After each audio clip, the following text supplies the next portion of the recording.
আসসালামু আলাইকুম ওয়া রাহমাতুল্লাহি ওয়া বারাকাতুহু। সম্মানিত দর্শকবৃন্দ, আনন্দ টিভির পক্ষ থেকে রমজান মুবারকের নিয়মিত আয়োজন নেকির সাগর অনুষ্ঠানে সবাইকে স্বাগতম। আজকে আমরা বর্তমান সময়ে আমরা প্রত্যেকেই কিছু না কিছু গুনাহের সাথে জড়িত।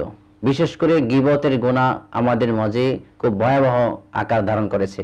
সেই গুনাহ থেকে আমরা কিভাবে বাঁচবো, নিজেদেরকে হেফাজত করব, সেই সম্পর্কে আমরা জানবো হযরত মাওলানা মুফতি রাজবুল হাসান রুহানী সাহেবের কাছ থেকে। হযরত বর্তমান সময়ে বর্তমান প্রেক্ষাপটে আমরা অনেক গুনার মধ্যে নিমজ্জিত। বিশেষ করে গীবত আমাদের প্রত্যেকের জবান থেকে হচ্ছে।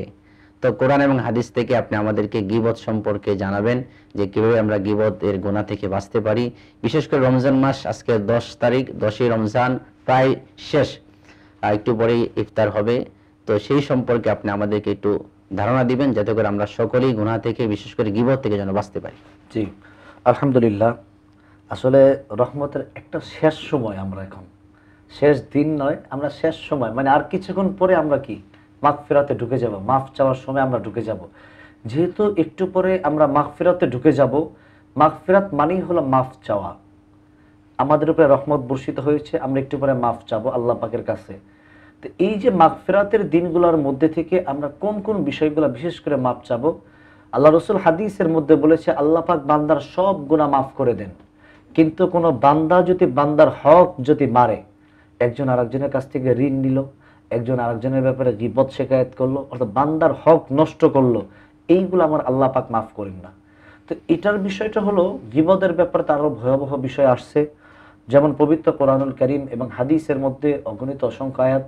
এবং আল্লাহ রসুল যখন মিরাজে গিয়েছিলেন, তখন তিনি দেখতে পেলেন, যখন তিনি জাহান্নাম ঘোরাফেরা করতেছেন জিবরাইল আমিনের সাথে, তখন তিনি দেখতেছেন কিছু মানুষ মানুষের গোশত খাচ্ছে।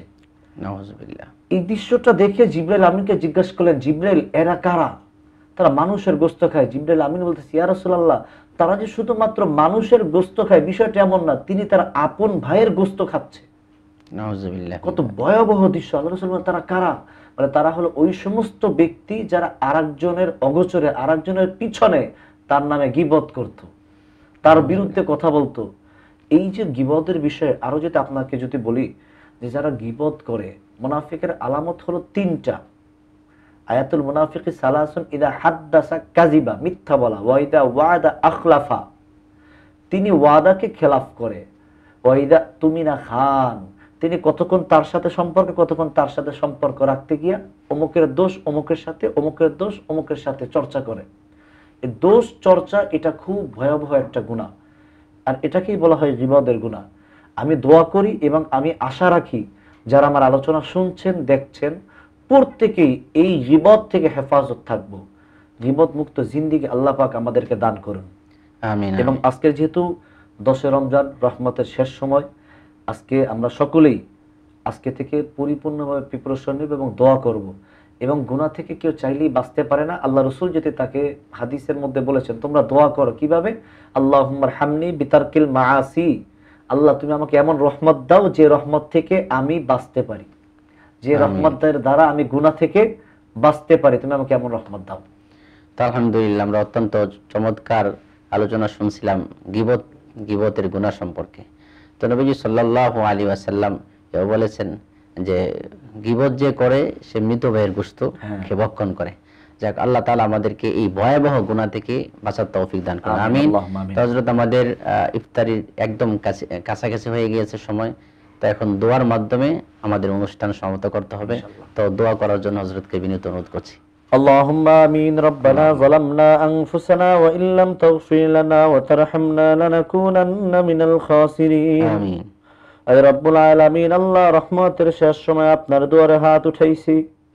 আয় আল্লাহ মালিক গো, আর কিছুক্ষণ পরেই তো আমাদের জীবন থেকে রহমতটা বিদায় নিয়ে যাচ্ছে।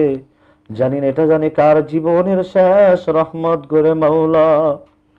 জানি না আবার আগামী বছর আমরা এই রহমতের দিনগুলা পাবো কিনা। আয় মালিক আল্লাহ, খাস করে আমাদের প্রত্যেকের জীবনটাকে আপনি রহমত বরকত দিয়ে ভরপুর করিয়া দিন। আমিন। আল্লাহ। আয় আল্লাহ, গীবত নামক গুনাহ থেকে আপনি আমাদেরকে হেফাজত করিয়া নিন। আমিন। আয় মালিক আল্লাহ, খেরি ফরিয়াদ যারা অক্লান্ত পরিশ্রম করে আল্লাহ আজকের এই অনুষ্ঠানের ব্যবস্থা করেছে, খাস করে তাদের প্রত্যেককে আপনি হায়াতে তয়্যিবা দান করিয়া দিন। সুবহানা রাব্বিকা রাব্বিল ইজ্জাতি আম্মা ইয়াসিফুন ওয়া সালামুন আলাল মুরসালিন ওয়ালহামদুলিল্লাহি রাব্বিল আলামিন।